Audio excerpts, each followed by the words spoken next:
투박하지만 정직하다. 비평을 비평하는 남자 서영석. 그가 바라본 세상. 사설과 칼럼을 통해 오늘을 짚어본다. 서영석의 라디오 비평. 안녕하십니까, 서영석입니다. 수백 명을 태운 배가 기울어 가는데 가만히 있으라고 했다고 합니다. 언제나 그러했습니다. 가만히 있으라, 기다려달라. 우리는 가만히 있도록 교육받았고 끝내 기다려야 했습니다. 목에 물이 차오를 때까지. 오늘 아침 한겨레신문 이계삼 오늘의 교육 편집위원이 쓴 칼럼 중에 그런 이야기가 있습니다. 정말 공감이 갔습니다. 가만히 있으라. 늘 그런 교육을 받고 자랐습니다. 나서지 마라. 너 잡혀가면 안 된다. 나서지 마라. 나섰다가는 불이익을 받는다. 가만히 있으라. 그렇습니다. 이 나라에도 우리들 삶에도 사회적 정의와 공평에도 공적 준칙과 신뢰의 가치에도 물이 목에까지 차오르고 있는 겁니다. 하지만 기울어져가는 대한민국 호의 승무원들은 언제나처럼 가만히 있으라고만 합니다. 구명정은 쇠사슬에 묶여 있습니다. 그리고 여차하면 세월호의 그 누구들처럼 가장 먼저 탈출할 준비가 되어 있는 사람들이 어딘가에 있을 겁니다. 저는 무찌르자 오랑캐, 무찌르자 공산당 외치는 극우 인사들이 만약 이 한반도에 전쟁이 일어난다면 가장 먼저 도망갈 인간들이 아닌가 하는 그런 생각이 듭니다. 우리 사회의 이른바 지도층 인사들도 마찬가지고요. 그런 절망 속에서도 희망을 키우기 위해서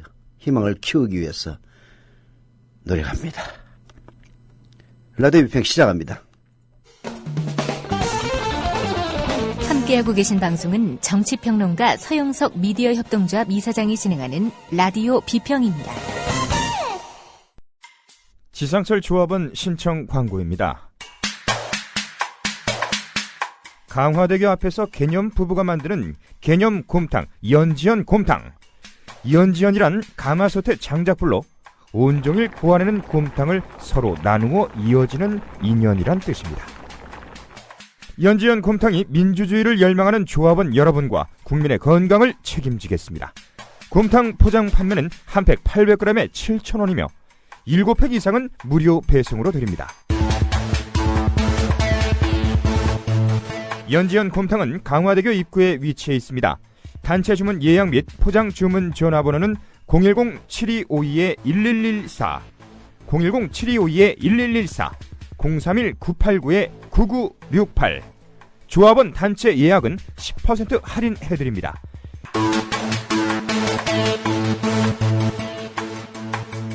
포장 판매 금액의 10%는 국민TV 후원금으로 쓰입니다. 네.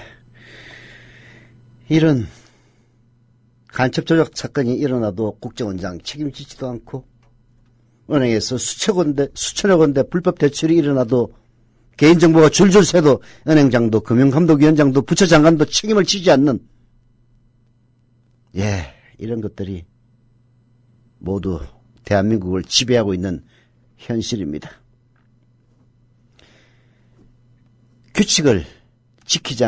모두가 규칙을 지키지 않아서 사회가 무너지면 희생되는 이들은 남들도 자기처럼 규칙을 지킨다고 믿은, 우리 사회가 신뢰할 수 있는 선진국이라고 믿은 선량한 약자들밖에 없다는 조금 전에 서숙 기자의 3분 칼럼에서 나왔듯이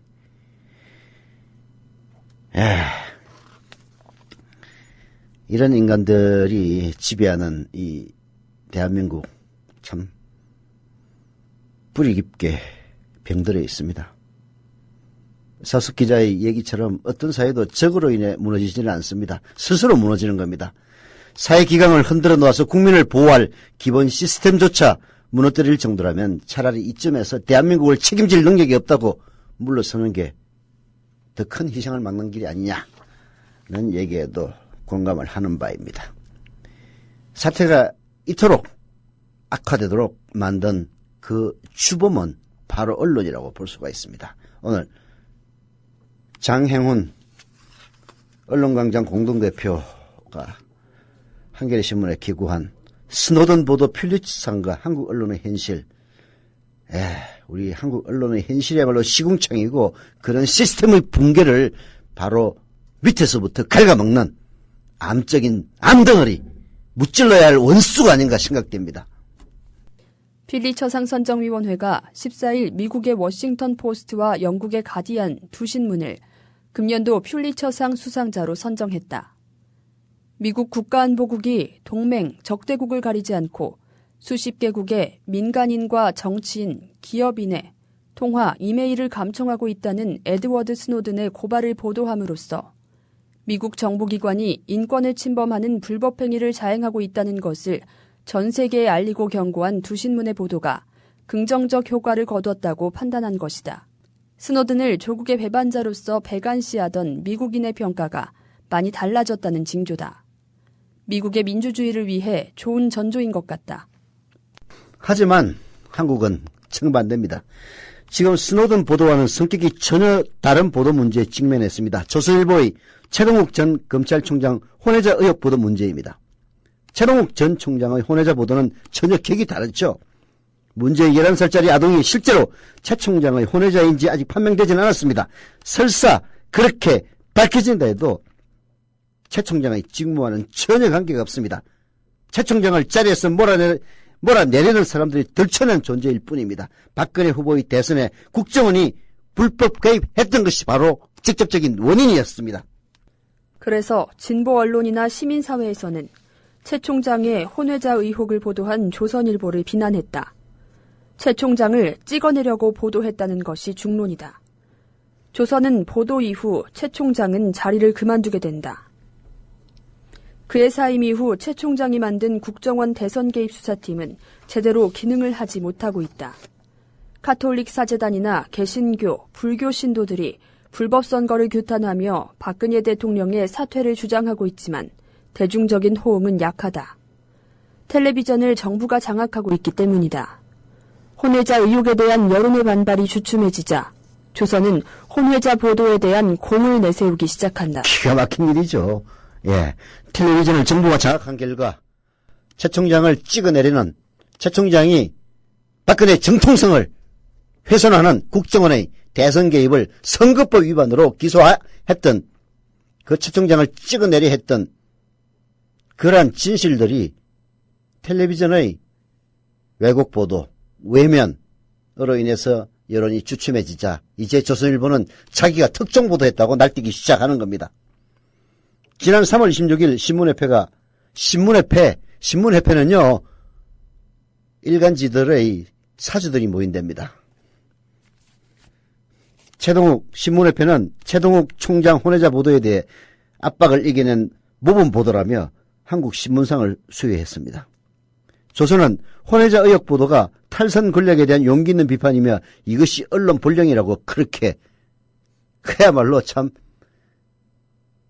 사태의 본말을 전도시키는 그런 이야기를 했습니다. 조선일보는 최동욱 혼외자 보도로 국내 최고 근위상을 수상했다며 지난 5개월간 혼외자를 추적하기 위해 퍼즐 맞추기 식으로 취재했고 인터뷰한 사람은 100여 명이라고 취재 노력을 자화자찬했습니다. 그러나 지난 2월 말 발표된 미 국무성의 인권보고서 기록은 다릅니다. 미 국무성의 인권보고서는 한국 검찰의 말을 인용해서 최동욱 총장이 사임하도록 압력을 넣기 위해 국정원이 혼외자 정보를 한 보수 언론, 즉 조선일보에 흘렸다고 기록하고 있습니다. 조선일보와 국정원 간의 특별 관계가 있었다는 점을 시사하는 겁니다. 언론이 취해야 할 올바른 태도 아니죠. 또 하나의 문제는 국정원에서 혼외자 정보를 건네주었다는데 왜 신문협회는 조선일보에게 한국신문상이라는 대상을 수여했냐는 것이다. 한국신문협회가 박근혜 정권을 대신해서 그런 상을 준 것은 아닌지 의문이 간다. 신문협회 스스로 한국 언론의 치부를 드러내 보이는 것 같다. 신문협회 문 닫으세요. 무슨 신문협회입니까? 그야말로 박근혜 충성협회지. 박근혜 정권이 제2의 유신 정권이라는 말 자주 듣습니다. 민주주의를 후퇴시키는 정권이라는 뜻입니다. 친재벌 권력이 방송을 장악하고 그리고 보수 신문과는 유착관계에 있습니다. 철의 삼각관계가 형성되어 있는 느낌입니다. 장기 집권 가능성이 있습니다. 재벌 그리고 권력, 언론 이것이 철의 삼각관계를 형성하면 실제로 장기 집권할 수도 있는 겁니다. 조중동매 매일경제까지 포함해서 조중동매가 지난 2월 말 방송의 공정성을 유지하기 위해 종편의 편집위원회를 노사동수로 구성하기로 한 여야 합의를 항의합니다. 조중동이 항의하니까 새누리당이 다음 날로 여야 합의 파기합니다. 신문과 방송을 개명하는 언론 기업들이 제휴하면 언론 독재가 가능할 수 있다는 점을 여실히 보여줬습니다. 이런 위험을 예방하려면 언론과 정치 권력과 대기업이 연합해서 제1의 권력을 형성하는 것을 막아야 합니다. 우리는 이미 그 문턱에 와 있습니다. 너무 늦기 전에 언론 독재가 출현하는 것을 예방하는 대책을 강구해야 됩니다. 그래서 힘은 약하지만 미디어 협동조합 국민TV 만든 겁니다. 이런 재벌과 언론과 권력이 철의 삼각관계를 이뤄서 아무에게도 책임지지 않는 1%만 그들의 권력을 형성하는 것을 막기 위해서 그 최선봉의 미디어협동조합 국민TV가 서 있는 겁니다.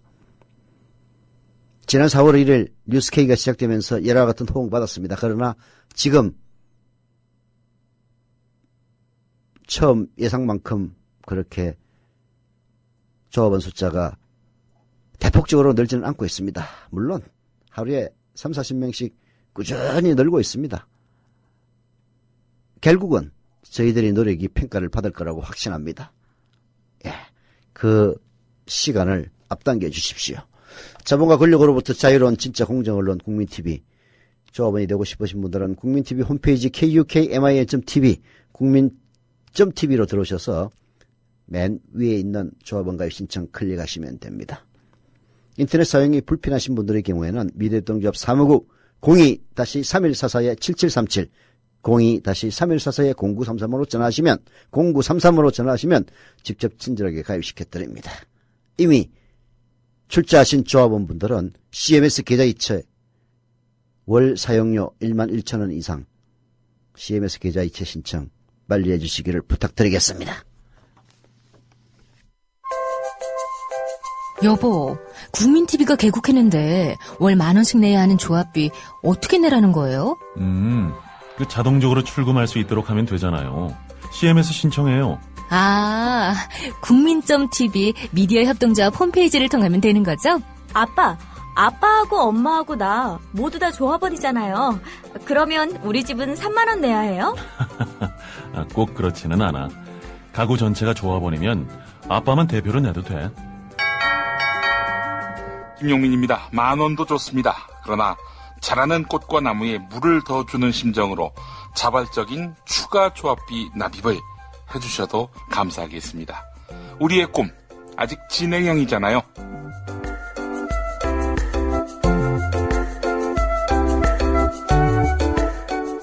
(3만을) 향해 달려가는 미디어 협동조합. 조합원 여러분, TV가 개국한 4월부터 조합비를 납입해 주십시오. 한 분 한 분의 조합비가 모이고 또 모일 때 미디어 협동조합은 건강한 방송, 공정한 보도로 보답할 것입니다. 자세한 안내는 국민.tv를 참고하세요.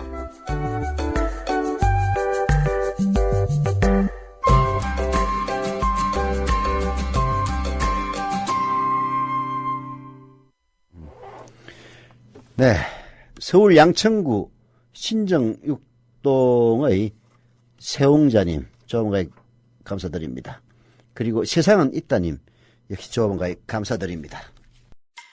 지상철 조합원 신청 광고입니다.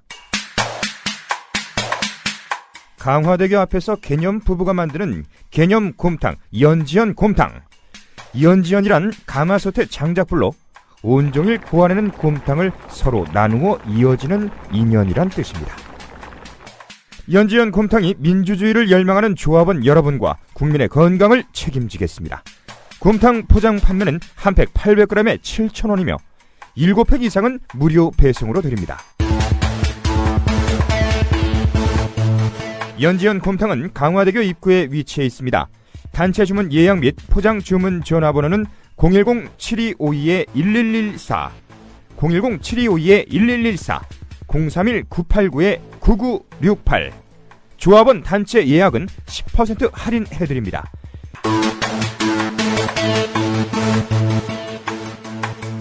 포장 판매 금액의 10%는 국민TV 후원금으로 쓰입니다.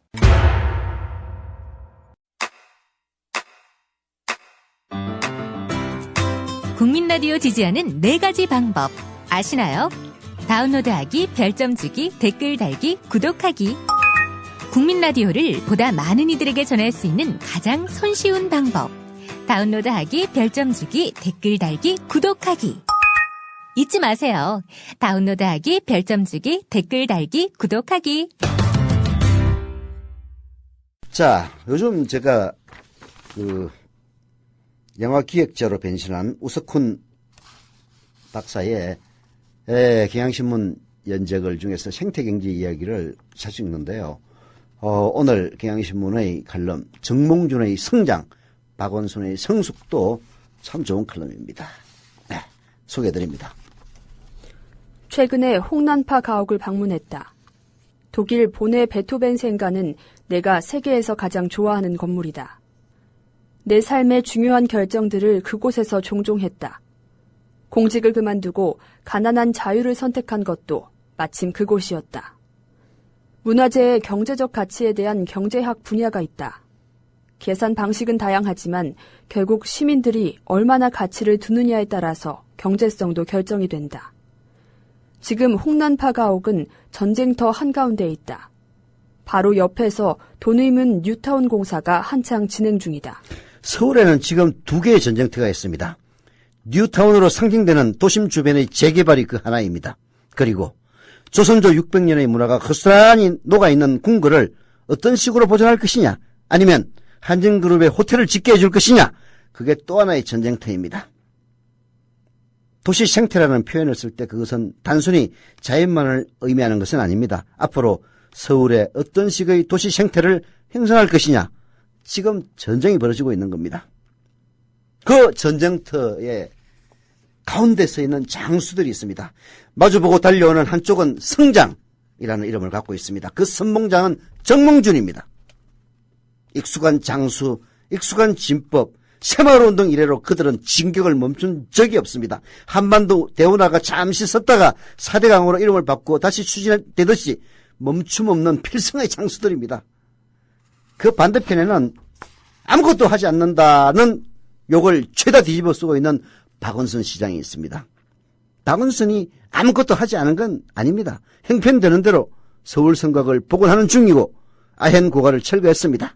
그리고 오세훈이가 잔뜩 지어놨던 빚도 조금씩 청산하고 있는 중입니다.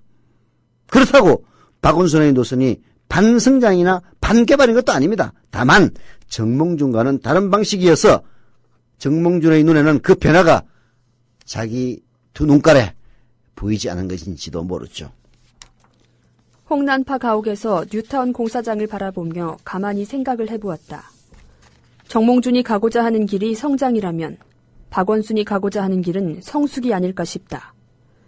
아주 특별한 계획도시가 아니라면 많은 도시들은 초기에는 난개발 단계를 겪는다.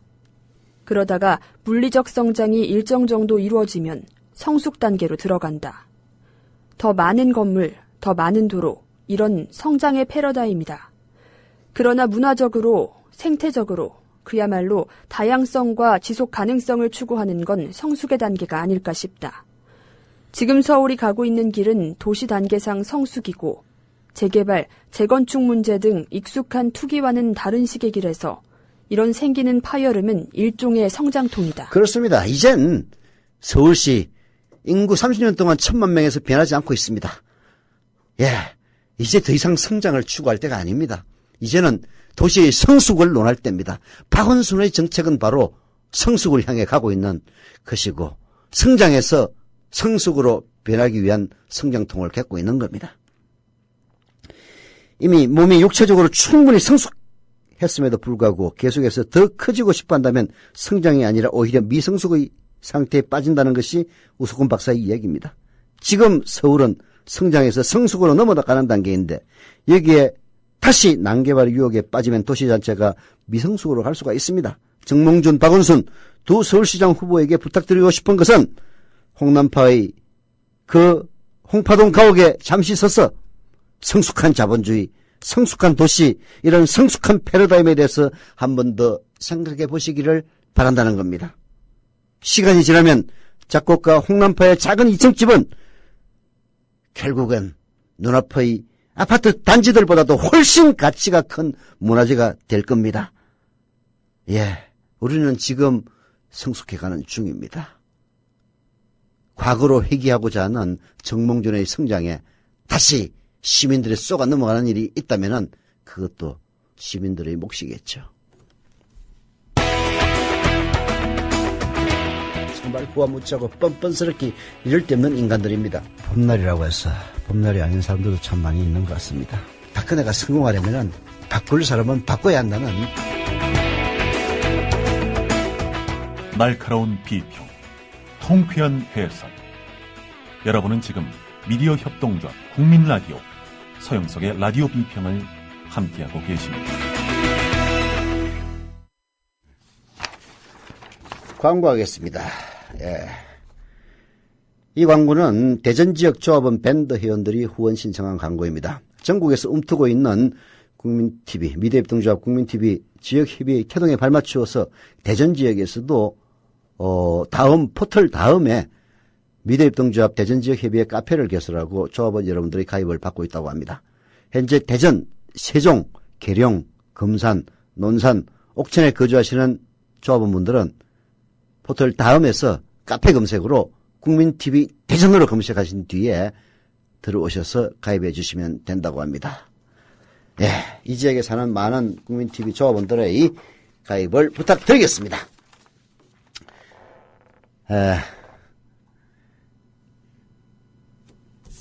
다음은 지금 대학로에서 상연되고 있는 연극, 지난번에도 제가 몇 번 소개해 드렸었는데요. 상책꽃 울릉도 1974라고 하는 연극이 지금 상연 중입니다. 많은 사람들이 구경하고 있는지 그건 저도 잘 모르겠습니다만은 공익인권법재단 공감의 여명국 변호사가 이 연극을 보고 와서 한국일보에 칼럼을 기고했습니다.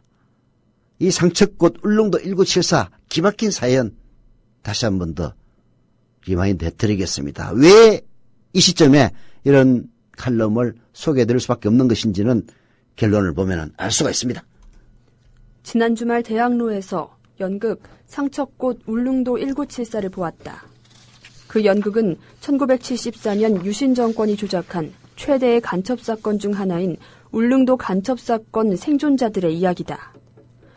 1974년 3월 15일 중앙정보부는 울릉도 간첩단 사건이라는 이름으로 학생, 지식인, 종교인, 노동자, 농민, 군 간부를 포섭해 사회 불안과 혼란에 조성해 현 정부를 전복하고 적화 통일을 기하라는 북괴의 지령을 받고 10여 년 동안 지하에서 울릉도를 거점으로 간첩 활동을 한 대규모 간첩망 일당 47명을 검거했다고 발표했다. 이 사건으로 32명이 간첩죄 등으로 기소돼 그중 3명이 사형을 당했다. 사건이 있은 지 38년 만인 2012년 서울고등법원에서 재심 개시 결정이 내려졌다. 지금까지 유죄 판결을 받은 32명 중 19명에 대해 무죄 선고가 내려졌고 나머지 피해자들의 재심 사건도 진행 중이다. 유죄 판결을 받은 32명 중에 19명에 대해서 무죄 선고가 이미 내려졌습니다. 그리고 나머지 재심 사건 역시 진행 중입니다. 나머지도 무죄 선고로 내릴 가능성이 매우 높습니다. 왜냐하면 이들은 중앙정보부로부터 인간으로서는 도저히 견딜 수 없는 모진 고문을 당했고 그러한 고문의 결과 자백으로 간첩이 되었던 사람들입니다. 그로 인해서 3명은 사형을 받고 또 어떤 사람들은 17년, 10년을 감옥에 갇혀 있었습니다. 이들은 고문으로 인해 진실이 아닌 것을 진실로 받아들여야 했고 국가에 의해 삶이 철저히 짓밟혀 살아있을 때 죽은 삶, 죽고 싶어도 죽지 못하는 참혹한 생을 살아야 했습니다. 바로 박근혜의 아버지 박정희 유신 정권 하의 일입니다. 국민을 보호해야 할 국가가 오히려 가장 악랄한 방법으로 국민의 삶을 처참하게 빼앗은 겁니다. 유신 정권은 1974년 3월 울릉도 간첩단 사건을 터뜨림으로써 폭압 정치에 성난 민심을 잠재우려 했지만 효과가 없자 바로 이어서 그해 4월 인혁당 재건이 사건을 터뜨려 250여 명을 체포했고 그 다음 해인 1975년 4월 8일 대법원에서 인혁당 사건 관련자 8명에 대한 사형이 확정되자 그로부터 18시간 만에 바로 사형을 집행하는 사법살인을 자행했다. 이러한 인혁당 사건은 유신 정권 최대의 국가폭력 사건으로 언론과 사회의 조명을 받고 그 피해자들에게 관심을 보냈지만 같은 해에 벌어졌던 울릉도 간첩단 사건에 대해서는 그 누구도 조명하지 않았고 관심을 갖지 않았다. 연극, 상처꽃, 울릉도 1974는 바로 이 아무도 기억하지 않았던 울릉도 간첩단 사건의 피해자들을 기억하며 치유의 손길을 건넵니다. 연극은 국가폭력의 피해자들이 그 누구에게도 말하지 못하고 가슴속의 응어리로 남아있던 그 순간을 드러내놓고 용기를 내어 말하고 이를 통해서 스스로 치유해 나가는 과정을 그린 서사 치유극입니다. 요즘 말로 하면 힐링 연극입니다. 피해자들은 노년이 되어서야 울릉도 간첩단 사건에 관한 법원의 재심 개시 결정을 받고 재판을 준비하면서 인권단체의 치유 프로그램에 참가하여 명상치유를 시작합니다. 40여 년 전 중앙정보부에 체포되어 고문당하던 상황을 재현하며 고통스러워하며 눈물을 흘립니다. 고문이라는 부당한 국가폭력으로 인한 지울 수 없는 상처와 그 후유증을 집단적인 독백으로 외치면서 가슴의 응어리를 풀어나가고 그 과정에서 모진 상처 끝에 돋아나는 희망, 상처꽃이 피어납니다. 그동안 우리는 조작 간첩 사건에 대해 알지도 못했고 알려고 하지도 않았다. 그러는 사이 그 피해자들은 사회에서 외면받고 손가락질 받으며 비참한 생을 영위해왔다. 그렇지만 조작된 간첩 사건은 우리 사회의 가장 부조리하고 악랄한 치부이며 가장 억울하게 고통받는 곳이다. 나승구 신부의 말씀대로 우리 사회의 가장 아픈 곳, 억울하고 고통받는 곳이 외면될 때 우리 사회도 살아갈 수 없는 것이고 그 상처를 바라보고 안타까워하고 함께 아파할 때 그 상처는 전체를 살리는 치유의 시작이 될 수 있다. 이렇게 과거의 간첩 조작 사건들과 반인권적인 긴급조치 사건들이 재심을 통해서 하나하나 뒤집어지고 있음에도 2014년 바로 이 시점에도 박정희의 딸 박근혜의 시대에도 화교남매 간첩 사건이 국정원 정거조작을 통해 청산되고 있고 이를 통해 새로운 한과 상처가 만들어지고 있습니다. 국가폭력과 간첩조작은 분단된 현실을 사는 우리 모두의 문제이자 우리 모두가 그 피해자입니다. 국가폭력에 반대하며 우리 모두가 함께 아파하지 않으면 국가가 나를 잡으러 왔을 때 아무도 남아있지 않습니다. 국민 라디오와 국민 TV를 다시 읽고 듣고 보실 수 있습니다. 대한민국 공정언론의 산실, 미디어 협동조합이 만든 인터넷 신문. 기자들이 현장에서 보내온 생생한 속보, 전문가들의 깊이 있는 분석. 국민 TV 뉴스. 국민 TV 뉴스. 국민 TV 뉴스. 국민 TV 뉴스. 공정뉴스의 관문 news.국민.tv. 지금 접속하세요. 마이크 올립니다. 네. 아마도 전화로 가입하셨는지 모르겠는데요. 송지율님, 정말 감사드립니다. 한겨레신문의 사설, 남재준이 도대체 무슨 공로가 많았던 말이냐. 이거 황후의 얘기를 반박하는 사설인데요. 오죽하면은 한겨레신문이 사설로 이런 얘기를 하겠습니까? 남재준. 전 아무리 생각해도 남재준이 뭐 과거 이명박 때 국정원장 한 사람 아닙니까? 그 이후에 국정원장 했죠. 그러나 대통령이 박근혜가 취임하고 나서 국정원장이 임명되고 그리고 국정원 내부에서 받은 어떤 특정한 정보로 뭐 무슨 큰 약점을 발견해서 그런 것인지 그런 의문마저 듭니다. 왜냐하면은 뭐 진보개혁 시민사회뿐만이 아니고요. 보수진영에서도 야 간첩조작 사건이 이 정도로까지 왔으면은 남재준이 물러나야 되는 것 아니냐 이런 얘기합니다. 그럼에도 불구하고 굳건히 버티고 있고 우리의 대통령 박근혜 씨는 남재준이 이번까지는 봐준다. 다음에 한 번 더 그러면 잘라버릴 거야 라고 얘기하는 걸 보면은 무슨 약점이 크게 잡힌 게 아닌가 이런 매우 합리적인 의문이 드는 겁니다. 한겨레신문의 사설 남재준 도대체 무슨 공로가 많았단 말이냐 들어보시죠. 황우여 새누리당 대표가 남재준 원장이 그동안 공로도 많았다. 국정원의 문제를 말끔하게 처리해 임기를 잘 채웠으면 좋겠다고 말했다고 한다. 여당 한쪽에 남재준 사퇴 불가피론에 선을 긋고 박근혜 대통령을 지원하고 나선 셈이다. 여당 대표의 대통령 편들기에도 그럴싸한 논리는 있어야 하는 법입니다. 남재준에게 누구를 위한 무슨 공로가 있다는 건지 황우여에게 묻지 않을 수가 없습니다. 물론 박근혜와 여당 쪽에서 보면 남재준이야말로 특급 공로자일 겁니다. 정권이 궁지에 몰릴 때마다 물불 가리지 않고 박근혜 보위에 앞장섰으니 말입니다. 박근혜 정권의 기이한 점에서라면 남재준의 공로는 일일이 나열하기 어려울 정도입니다. 2급 기밀 문서인 남북정상회담 대화록을 느닷없이 공개한 게 대표적입니다. 국정원의 대선 개입 공작이 검찰 수사로 드러나 여건이 위기에 빠진 상황이었습니다. 정치 개입 논란이 들끓었지만 남재준은 눈썹까다 하지 않았습니다.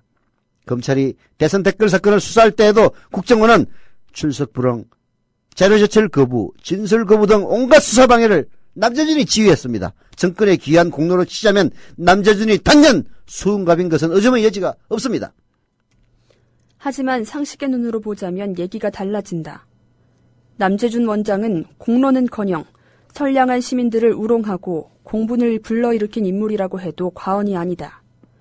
무엇보다 정치의 한복판에 뛰어들어 정치를 엉망진창으로 망가뜨린 책임을 면하기 어렵다. 박 정권 출범 이후 주요한 정치적 고비 때마다 국정원이 불쑥 튀어나와 정치를 들었다 놨다 했다. 그 수혜자가 여권임에는 물론이다. 재판 증거를 조작한 것도 모자라 은폐까지 한 국가정보기관의 수장에게 무슨 공로가 있다는 건지 고개가 갸우뚱해진다. 더구나 국정원 스스로 개혁하고 거듭날 기회를 부여받아 놓고도 남 원장은 이를 외면했다. 개혁이 실행됐다면 국정원 사무실 안에서 버젓이 증거 조작이 자행되는 일은 없었을 것이다. 그렇습니다. 그때 제대로 계획했더라면 국정원 사무실 안에서 엉터리로 간첩을 만들기 위해서 1974년처럼 고문에 의해서 자백을 조작하는 게 아니라 이번에 고문을 할 수 없으니까 증거를 조작하는 그런 일들 국정원 안 했을 겁니다. 야권은 물론이고 여권에서도 남재준이 당장 사퇴해야 된다는 목소리가 나오고 있습니다. 보수 신문들조차도 남재준 사퇴가 불가피하다고 주장합니다. 이것만 봐도 새누리당 수뇌부의 남재준 감싸기가 여론과 한참 동떨어진 황당무계한 궤변임을 알 수가 있습니다. 여론과 민심을 수렴해 국정에 반영하는 청구구실을 하는 게 바로 집권당의 중요한 책무입니다. 사람을 싸고 도는데도 염치와 한계가 있어야 합니다. 황우여의 모습에서는 집권당 대표에 걸맞은 책임과 고민 전혀 찾아볼 수 없습니다. 국민을 외면한 채 오로지 박근혜만 바라보면서 청와대의 거수기로 전락한 이 당대표의 모습 딱 할 뿐이고요. 그건 몰락의 전조인 겁니다. 한인섭 교수가 페이스북에 쓴 글이 인상적입니다. 우리의 대통령 박근혜 씨가 이렇게 물었다고 하죠. 학생들이 구명조끼를 입었다는데 그들을 발견하거나 구조하는데 힘이 드냐라고 묻자 2차관은 선체 안에 있으면 용이하지가 않다 이렇게 답했답니다. 이게 보도도 되고 했죠. 그래서 박근혜는 가능한 모든 인력과 장비를 다 동원해서 생존자 구조에 최선을 다해주기 바란다 이렇게 당부했다는 겁니다. 한인섭 교수가 보기에는요. 그야말로 초딩 수준의 한심한 질문, 한심한 답변이라는 겁니다. 대통령은 그런 거 하라고 둔 게 아니라는 거죠. 대통령은 위기 대처를 제대로 하라고 있는 것인데 대통령이 선박사고와 같은 해난 위기의 전문가 아닌 것은 당연합니다. 그럼 대통령의 역할은 뭡니까? 위기 대처를 할 기관들이 제대로 움직이도록 권한을 실어주고 기관 간 공조를 할 수 있도록 차질 없이 후방 지원을 하는 겁니다. 가능한 인력과 장비 이런 언급만 하면 되는 게 아니라 구체적 실질적인 지원에 차질이 없도록 시스템이 움직이도록 역할을 하는 것이 바로 대통령의 책무라는 겁니다. 해군이나 공군, 해경, 민간어선, 지자체, 병원 등을 총동원할 수 있도록 하는 권한을 부여받은 사람은 대통령밖에 없습니다. 노무현 대통령은요, 바로 이런 필요성 때문에 비상상황실을 만들었습니다. 이런 시스템을 제대로 가동하도록 하는 게 그게 바로 대통령의 역할입니다. 오사마 빈 라덴 제거 작전을 할 때 실권을 군사 총지휘관에게 부여하고 지휘는 그 사람이 합니다. 대통령은 작전 자체를 지휘하는 게 아니고요. 그럼에도 불구하고 오바마는 구석에 쭈그리고 앉아 있었습니다. 왜 그렇게 자기가 직접 지휘를 하지 않으면서 오바마가 구석에 쭈그려 있었느냐. 그건 대통령이 모든 것을 알고 있고 즉각 보고를 받고 있다. 책임은 내가 다 진다. 하지만 작전 총지휘는 내가 전문가가 아니니 군사작전은 그 분야 책임자에게 시킨다. 이렇게 했던 겁니다. 박근혜의 대처는 그야말로 시스템의 대처가 아니라 그야말로 포퓰리즘적인 인상적인 대처에 불과한 겁니다. 이런 대통령이 시스템을 움직인다면 즉각 물러나라는 서화석 기자의 얘기가 그렇게 심한 말은 아닙니다. 라디오 비평 마칩니다.